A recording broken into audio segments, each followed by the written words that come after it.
to our Bible study. Jim Morgan, Aaron Tremblay here with the Smyrna Church of Christ, continuing our Bible study on the book of Jonah. This week we'll be starting in chapter 4 and beginning our discussion on Jonah's reaction to God's forgiveness of Nineveh. And a lot of water in both cases. A lot of water in both cases, that's right. And it's not the response we would anticipate from a prophet, but as hopefully we've helped you to understand to this point in the book of Jonah, Jonah is not a typical prophet. Yeah. So a lot more that we can take away from this interaction, and specifically a lot of creation imagery that's used here, and the primary interaction is between God and Jonah. So we'll dive right into the text here.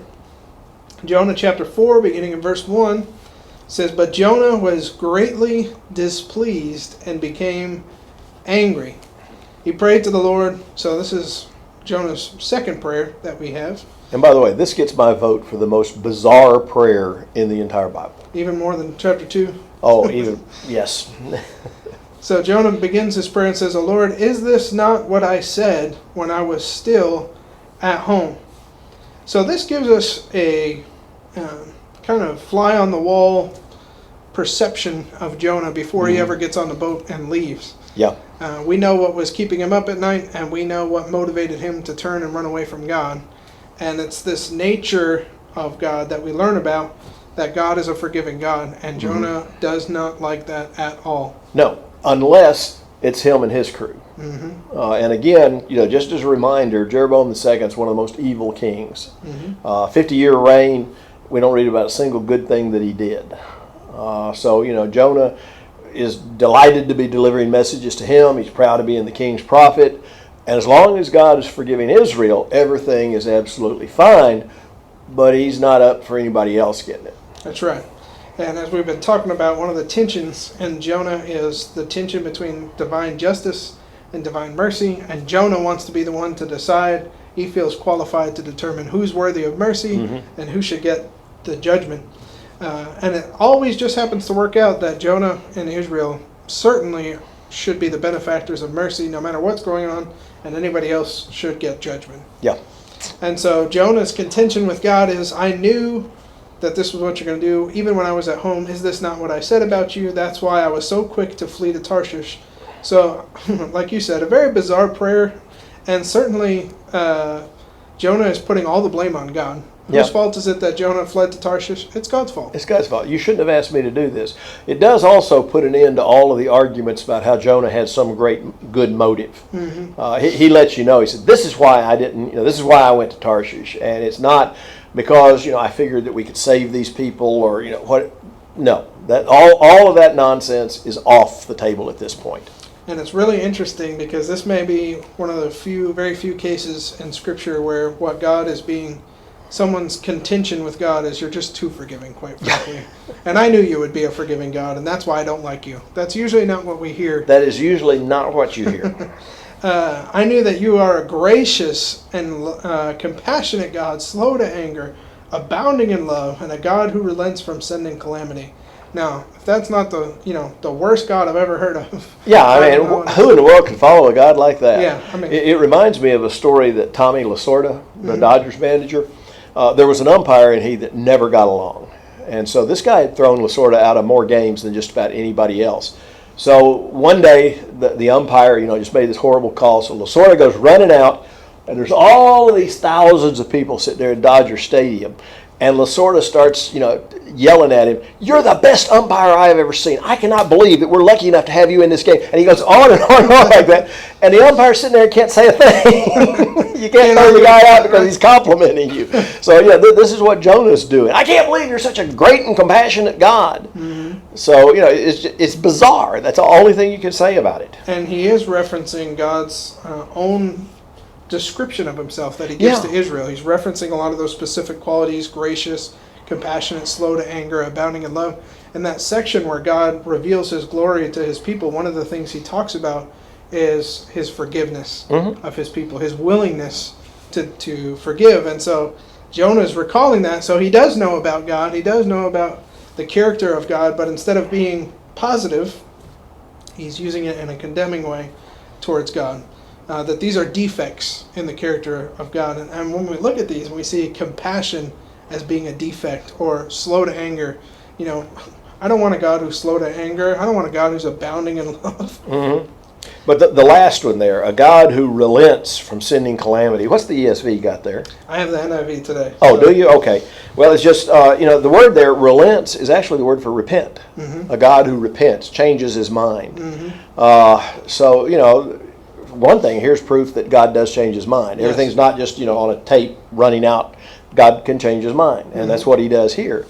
But, just the idea that God could change his mind. How many times has he threatened to destroy Israel? And, I'll destroy all these people, and I'll start all over again with you. No, you don't want to do that. Moses argues, God is giving him a chance to appeal to his compassionate side. Jonah doesn't want to appeal to his compassionate side. Mm-hmm. And if you want to do something interesting, go through this, this description. And what kind of a God does Jonah want? He says, I knew that you're a gracious. Okay, we want an ungracious God. We want a God who just doesn't care about us, who gets angry at the drop of a hat, abounding in love, God who doesn't have any love at all, a God who always sends calamity. Jonah, is this really what you want? Yeah, and when you think about Jonah's specific case, since we're just in chapter 4, we're only one chapter removed from him being on the inside of a fish, and asking God to relent from having him in the fish. Yeah, he's appealing to this very nature of God to get himself out of that situation. So again, it's not so much that Jonah doesn't want God to have any of these things. He just wants God to only be these things when he wants him to be these things. Yeah, if you're dealing with Israel, this is okay. And it's the whole idea of us not being created in God's image, but creating God in our own image. To design God to fit in the box that we want him to be in, and for God to act in the way that we think that God should act. So it's pretty sad. And then in verse 3, as he closes out his prayer, as we have it recorded here, it says, "Now, O Lord, take away my life, for it is better for me to die than to live." Sure reversed himself since the fish. Yeah. He wanted to die when he asked to get thrown into the water. But then as soon as he's in the situation where death is imminent, he changes his mind and says, "I want to live." Mm-hmm. Now he wants to die again. Yeah. And then later, you got a chance to die here, he gets mad because God doesn't save him. Mm-hmm. With the vine and, the dying from heat. He says, why are you taking away my protection? Now I'm going to die. Well, isn't that what you asked for? And we only have very few cases. I think there's 3 in the Old Testament where somebody basically is trying to make a case with God to take their life from them. Mm-hmm. And God's response to Jonah's prayer, to me, is just as interesting as Jonah's request. But the reason he's saying it's better for me to die than to live is he doesn't want to live in a world where this is the kind of God who's going to be doing this kind of things. Yeah, the one that I can think of, where Job. Mm-hmm. But at least Job is suffering horribly. Well, and we also have when is Elijah, when he says, "I'm the only one left, and I'd rather die," and God says, "Relax, take food and take a nap. It's gonna be okay. So you're not by yourself. Solution to everything. Right. Take a nap." And in Elijah's case, it's more that sense of being alone. It's not doubting God or anything like that. It's just he's in a pretty tough predicament. Yeah. In Jonah's case, everything's fine. I mean, he's yeah. Well, Elijah's just come out of that situation where all of the people of Israel, are celebrating, and God is God, and they killed the 400 prophets of Baal, and then Jezebel makes one threat, and he's on the run again. Mm-hmm. And the 400 prophets of Baal were no problem, but you don't think God can handle this one woman? So obviously there's something going on here. Sure. But at least we can understand why in both cases we can understand why they wanted to die. But Jonah, there's just no sense in this. And it tells us how deep his hatred must go for the Ninevites. Oh, man, yeah. That he'd rather die than live in a world where they could be forgiven. Mm-hmm. And I think sometimes, a while back we looked at that book by Roy Ratcliffe, and he came and spoke at our church talking about Jeffrey Dahmer, mm-hmm. and that there were so many people who didn't even want to think that he could possibly be forgiven.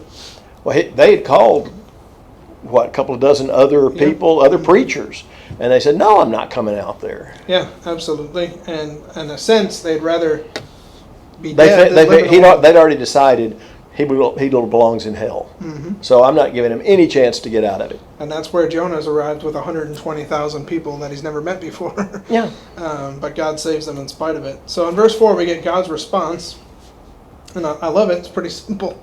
Yeah. Have you any right to be angry? Now, to me, this is a similar response, but much more concise as what God gives to Job towards the end. Yes. Have you any right to be angry? Who do you think you are? And saying, were you there when I created the world? Were you there when I did these things? Then how can you be coming to me with this? Yeah. And that's really the same way he responds to Jonah here. Yeah, and it's sort of like, parents have been through this. The kid comes in, and after they, go through this whole yelling, screaming fit, say, what are you so mad about? And that's God. Do you have a right to be angry? And what I like is Jonah. And the scary part is Jonah thinks he does. Yeah, but Jonah doesn't even give a response, which I think is perfect. God says, do you have any right to be angry? And Jonah doesn't even say anything. Yeah. He knows better. And I think really behind God's question, too, is, or another way for God to have asked it is, why are you any more deserving than they are of my compassion or of my forgiveness or of my relenting from calamity or of all these things? Yeah. By the way, in verse 9, God's going to ask the same question, and this time Jonah's coming back. Right. But he basically, he responds in the same way he responds to God's word in the first place. He walks away. He doesn't run, I guess, but he goes away from God, right? Because it says Jonah went out, and now we have going down again. Remember how that was the theme of the first chapter? Down, and God was trying to get him up. Jonah went out and sat down at a place east of the city, and there he made himself a shelter, and he sat in its shade and waited to see what would happen to the city. Yeah, he actually expects God to go back on his word just because he's throwing a temper tantrum. And he expects these guys to mess it up. He wants them to mess it up. He sits there and he's like, oh yeah, they're going to mess this up. I understand. I'm going to wait and see because I know I'm right. Yeah, I know God's going to see the view, the validity of my viewpoint. Yeah. And, you do have to wonder, too. He is a prophet. He can predict. He is a prophet, yeah. Well, he used to be anyway. I'm not sure. I think he's going to get fired, but almost literally. But, you wonder, too, how much pride has to do with this, because everything that he's told the king, Jeroboam, everything has come true. He tells him, you're going to take this land, and sure enough, everything that he says happens. Now he's come to Nineveh in front of God. You're embarrassing me in front of my enemies here, because I said 40 days and Nineveh is going to be destroyed. Now, they're going to think I'm some kind of a false prophet. I didn't know what I was talking about. You wonder how much his pride is involved here. You got to destroy these people because I said you had to destroy these people. Yeah. And so it's just weird. It is weird. And so much about Jonah's heart is revealed in this. Oh, yeah. That prayer just... It's shocking. Is what it is. It really is. So he makes himself a shelter. The thing that gets me, too, is he puts the shelter up. He's making himself comfortable. And... sitting in the shade, waiting to see what's going to happen. And then verse 6 says, then the Lord God provided a vine and made it grow up over Jonah to give shade for his head and to ease his discomfort. And Jonah was very happy about the vine. So, again, God using creation to bring about what he wants to accomplish. Provided here is the same word as provided the fish. So this is, what kind of a vine grows that fast? Well, that doesn't matter because God created this one specifically for this purpose. And what gets me is Jonah built himself a shelter to sit in its shade to wait to see what happens. But he's still in discomfort until this vine comes. Yeah. So apparently Jonah wasn't the best Not the best carpenter, not the best woodworker. And this is the first time, I think, in the book that we get any kind of positive, what's the word I'm looking for? Response from Jonah. He was something very he's happy about. Yeah, because when we start out this chapter, it says he's greatly displeased and angry. But now all God did was send a vine, and all of a sudden he's happy. He's living his best life, and he's got some shade to sit under, and so he's sitting here happy, waiting for these people to be destroyed. And so we know where Jonah's heart really is, and what Jonah really cares about, and the answer to that is Jonah. So verse 7 says, but at dawn the next day, God provided a worm. So the vine evidently grows relatively quickly, and it's a very short-lived comfort that Jonah has. The next day God provided, so again that same language, a worm which chewed the vine, so that it withered. And when the sun rose, God provided a scorching east wind, and the sun blazed on Jonah's head so that he grew faint. He wanted to die and said, "It would be better for me to die than to live." So again, and he's going to go back because again in verse 9, the end of it, he says, "I'm angry enough to die." Mm-hmm. So we're back to this whole dying thing, which is all that Jonah's wanted in this entire book. yeah, which is interesting, and yet this time it's a different reason for him wanting to die, because he wanted to die in verse 3, but the reason he wanted to die in verse 3 was because who God is. I knew you were going to do this. I knew this is the kind of God you were, and I'd rather be dead than live in a world where I had to deal with you forgiving these people. Mm-hmm. To where they're going to be considered equal to me. Yeah, and now the reason he wants to die is a vine withered. Yeah. He's unhappy that the vine died, but I want these 120,000 people to die. Yeah, exactly. And I think it's interesting how God chooses to bring it about. At dawn the next day, I mean, just before the sun comes up, the vine withers. And then when the sun does come up, it's a scorching east wind. Yeah, and it says God provided. Mm-hmm. And Jonah built his shelter in the east to be able to look over the city. Mm-hmm. And guess where the wind's coming from? The scorching east wind. And so the sun blazed on Jonah's head, and he grew faint, and he wanted to die, and said, "It would be better for me to die than to live." So God responds again to Jonah, saying, "Do you have a right to be angry?" But this time he specifies about the vine. And I think it's the first time when God says, "Do you have a right to be angry?" I think what he's talking about is about who I am. Mm-hmm. Do you have a right to be angry about who I am as God, or about the decisions I make? And in the same way, do you have a right to be angry about the vine? But this time, to your point, Jonah actually responds. Mm-hmm. And you want to read his response? Says, "I do," he said, "and I'm angry enough to die." So it's all about I again. And you always got to wonder when God comes to you and says, "Do you really have a right to be angry?" That's probably the time to look at what you do. Right. And the best response, or the best of any response, would probably be just to remain silent. Yeah, or say, I thought I did, but I don't, do I? Yeah. But that would provide a different ending for the book. This pride of Jonah, I mean, I guess if you're a guy who wants to die, then you just tell God that he's wrong, I guess. Yeah. But I'm angry enough to die. So not only am I angry and do I have a right to be angry, but I'm so angry that I'm angry enough to die. Yeah, and all through the book, it's always been about Jonah. Mm-hmm. I don't want to do this. I'm going to Tarshish. I'm going down to the ship. I'm going to take a nap. I'm still not going, so y'all just going to have to throw me over. And you'll notice he doesn't come up and confess. They have to cast the lots first to find out who it is. And then, he says, "Okay, I'm here in the fish. Tell you what, you get me out of this, I'll go to church." Then God says, "I want you to go to Nineveh." Okay, but I'm only going to say 4 words. 40 days, Nineveh destroyed. That's the 4-word sermon. And then, how dare you do this to a nice guy like me? Mm-hmm. I told these people they were going to be destroyed, and you have embarrassed me. So it's all about Jonah. And in a broader sense, to make an application, how often do we interact with people, or maybe sometimes do we find ourselves in that position of, I'm angry at God because he's not giving me what I want. Yeah. I prayed about this and I'm not getting the response I want, so now it's your fault, God. And I'm mad at you, and I'm so mad at you that I could die from it because you didn't give me what I want. Yeah. Although deep down, most of the time, it's so, I wish you'd just go ahead and die. Mm-hmm. And so that's where we have to think about the fact, is that really faith? Is that a real relationship with God when we tell God, if you don't give me what I want, then I'm just going to have a hissy fit and be angry, and I won't go to church, and I'm not going to pray to you, and I'm just going to sit here and wait to see what happens. I'm not doing nothing until you give me what I want. Yeah. Well, it's the right relationship, master and slave, but you've got the positions juxtaposed. Yeah. Or reversed. It's the wrong people in the right roles. Mm-hmm. I like Jim McQuiggan in his book, The God of the Towel. He talks about how when on the night before Jesus is betrayed, or on the night he is betrayed, when he's washing their feet, he says there were, I think, what does he say? There were 12 lords and 1 servant. In other words, all the disciples had in mind what was on their agenda, but Jesus is the only one that gets on his hands and knees and washes the feet. Yeah. So it's the reversal of those roles.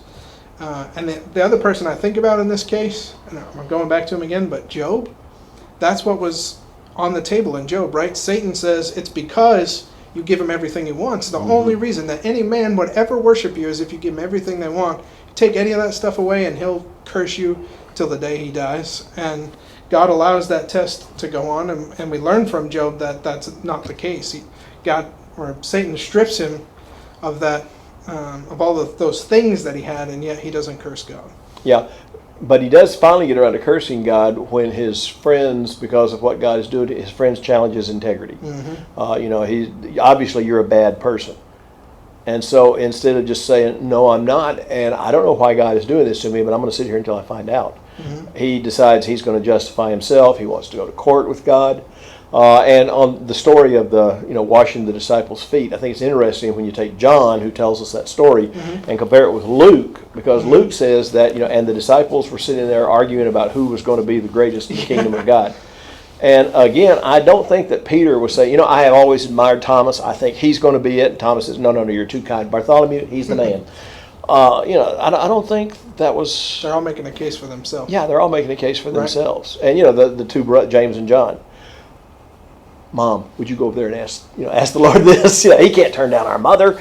So, it's all about me. And Satan's been playing that game or using that temptation since the beginning. I mean, of shouldn't you be after what's really good for you and not worrying about what God says, and don't worry about that.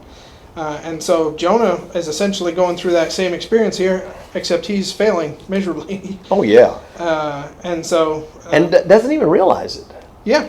I mean, we look at this. Care. Yeah, we look at this and we think, how in the world can a prophet be like... And Jonah doesn't even realize it. As far as he's concerned, he's perfectly justified.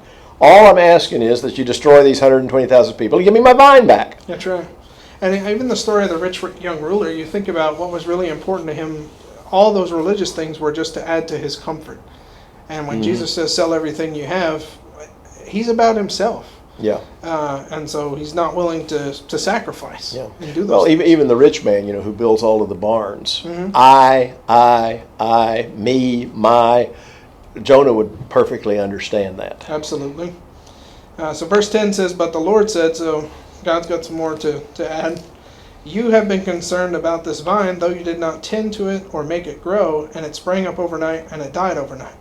It's kind of that expression, here today, gone tomorrow. Yeah. Right? By the way, that's a fast vine. It sprang up overnight, it died overnight. I know. It sprang up enough for him to get comfort from it, right? I mean, so I think you made the point a couple of weeks ago talking about God provided the fish. It doesn't matter what type of fish it was or whatever. Yeah. It's the fact that God provided it for that function, and therefore that's what it did. Yeah, and here it says he provided the vine, he provided the worm, and he provided the east wind. Usually worms don't do that much damage that fast. That's not unless it's a really, really big worm. Yeah. But Nineveh has more than 120,000 people who cannot tell their right hand from their left, and many cattle as well. Should I not be concerned about that great city? So what's interesting to me is God says, do you have a right to be angry? Jonah says yes, and pretty much a single statement, God says, not only do you not have a right to be angry, but I have a right to be angry. Yeah. Because God did make the people grow, and he is tending them, and they've not sprung up overnight and died overnight. They have a life to live.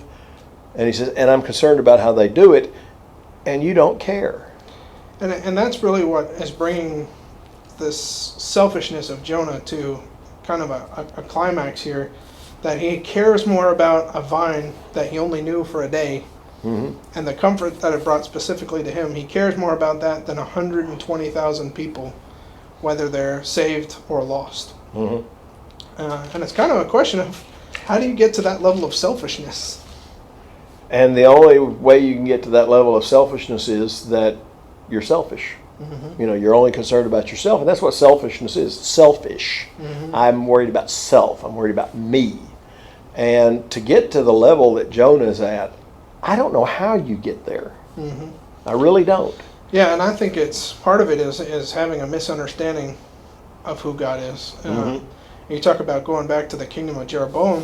What Jonah's been living under for 50 years is complacency among the people of God, among the priests, among the king, among all the influential leaders, is this lackadaisical attitude towards God, and that God is there to serve them and bless them, and God owes them all those things. And God should be making them comfortable because they have, and even in this case, even the northern kingdom they got the temple. They got, they're the people of, we get the blessing. We get the, and we. yeah, and all along, and I know people tend to think the Old Testament is behind the times in terms of being the city on the hill and the salt and the light and all that, but that was God's intention for his people, even in the Old Testament, was to be, kind of his standard for people to look to in the world and say, those are the people of God, and be drawn to God's people as the example of how they should live. Yeah, and the whole purpose of the nation of Israel was not that God intended for them to go on forever.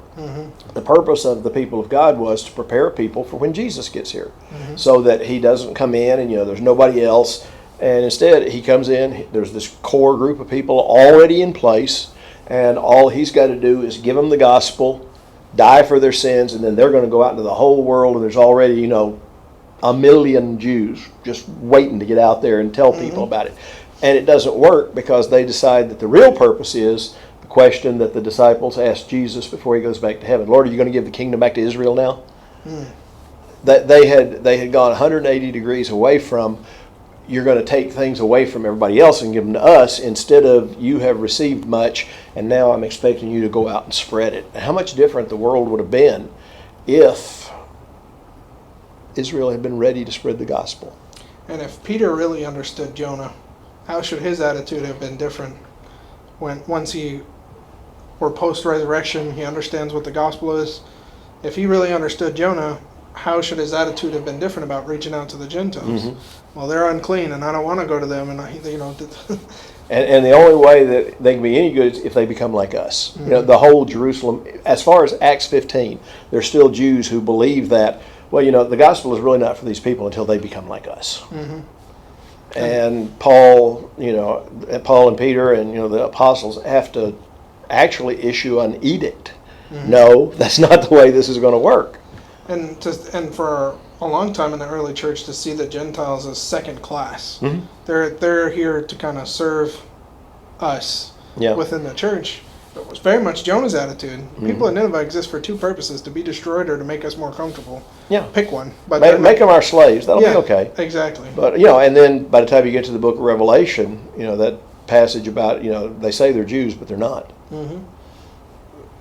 They still didn't get it. Yeah, they were struggling, and the thing with Jonah too is it leaves us hanging. I mean, we expect another verse that says, and Jonah realized he was wrong, and then he, preached the rest of his days faithfully to God, or something along those. Sort of reminds you of the ending of Mark. If that, as most translations say, the earliest manuscripts don't have this. It ends with the women being afraid, and people have asked, well, what kind of an ending is this? Well, it's the same kind of ending as Jonah, and personally, I think it's brilliant. I think this is exactly the ending that God intended, because if you remember the story of the lady and the tiger, the guy goes in and there's this woman that he loves, but if he opens the door and this woman comes out, then he's going to marry her, and she doesn't get him. And if the tiger comes out, then it's going to, her boyfriend, her loved one, is going to be eaten up. And so at the end of the story, it says he goes to the door and he opens it up, and that's the end of the story. Now, how do you think it ended? Because that tells you something about you. Okay, if you think, and Jonah just stayed mad the rest of his life, well, that tells you something about you, because you think that's how this story ought to end. And Jonah was right. Jonah decided he had been wrong and he repented. Well, that tells you something about you. At the end of Mark, and when the women hear about the resurrection, they're afraid. Okay, what do you think happened after that? Well, they got over it. They went back and they told everybody, and everything was fine. They just stayed afraid and they didn't say anything. It tells you about you. So I think the ending's brilliant. You decide how it ends. Yeah, and the unresolved conflict is appropriate because it's still something that people struggle with to this day. And so, does this, to your point, does this reflect my attitude? Because it's not so much about resolving it for Jonah; it's about resolving it for anybody who reads it. Yeah. How do you resolve Jonah's issue, which was he had a relationship with God.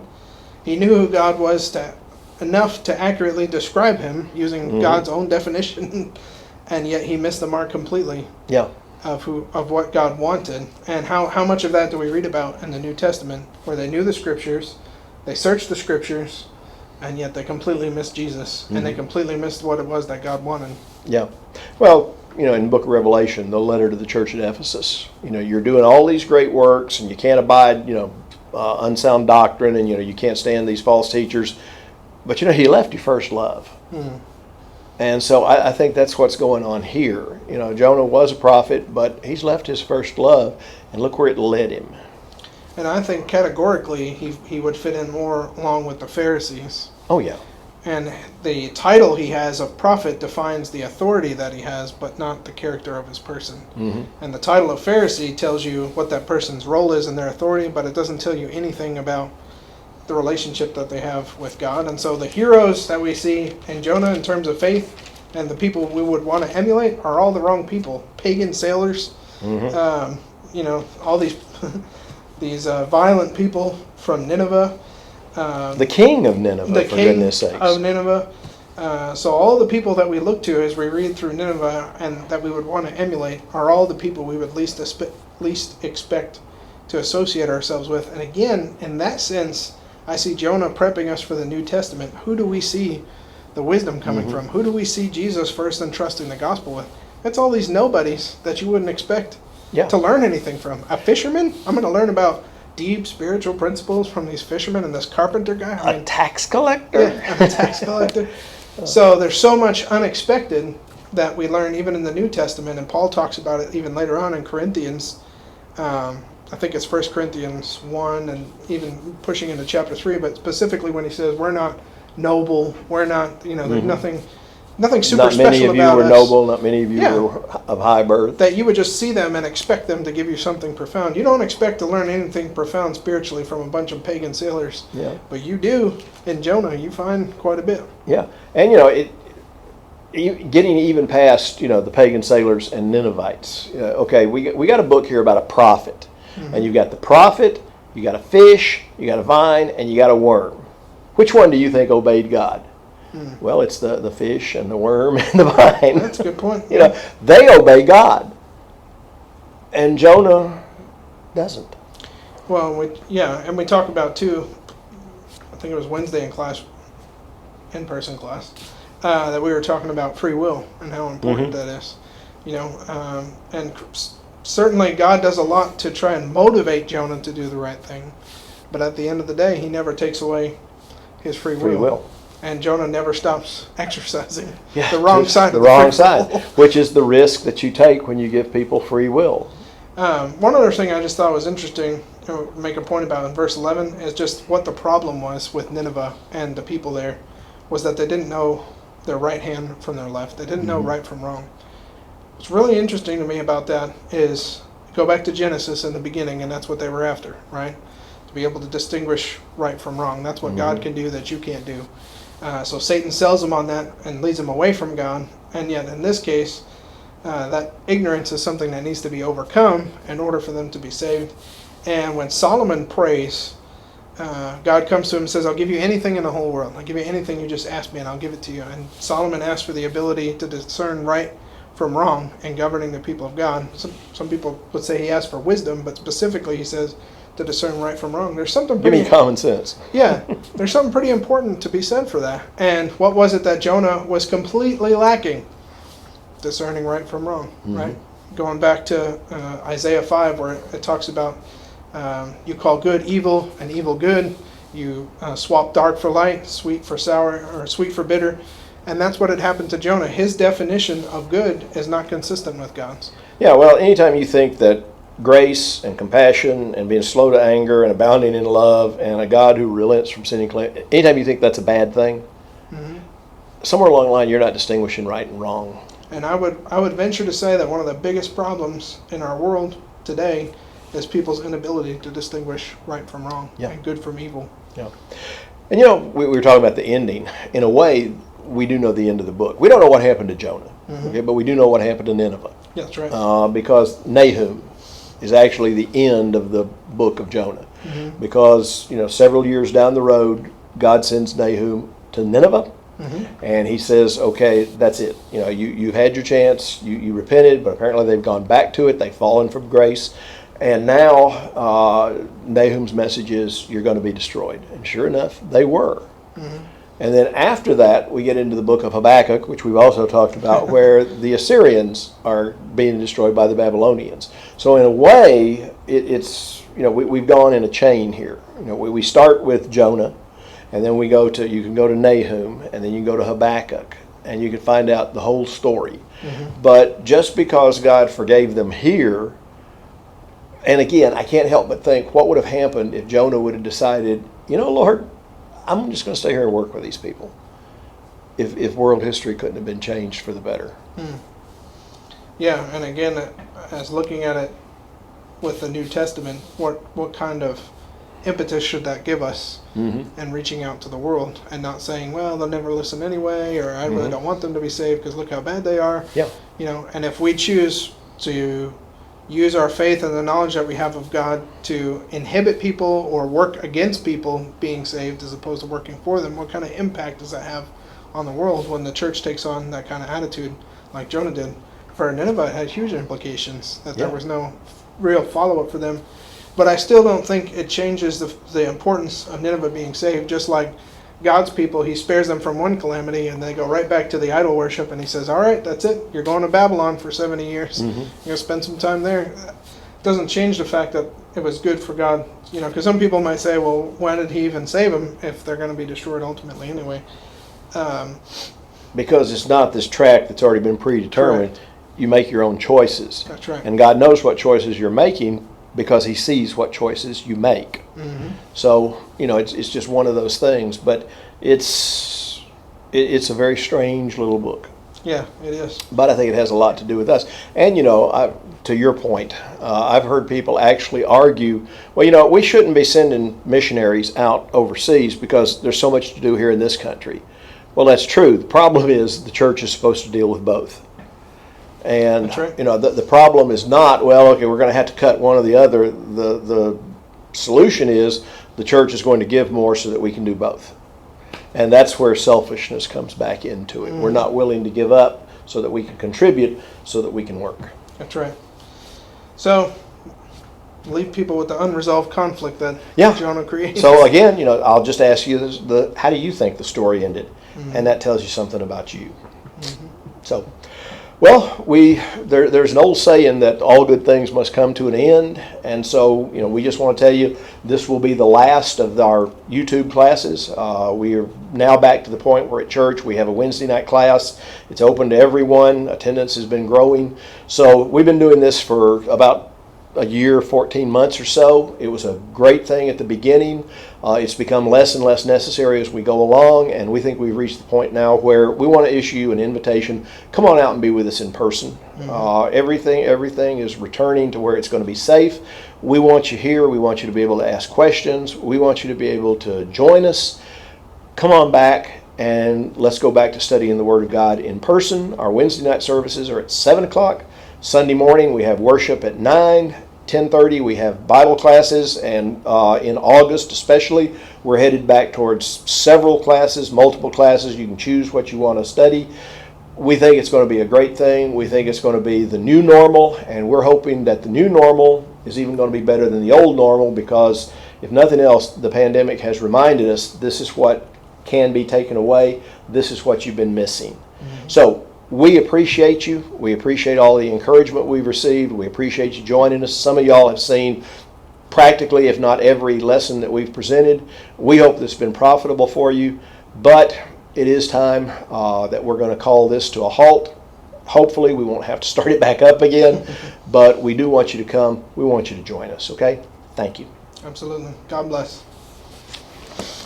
Got it. Okay. All right. The blue lights are not on.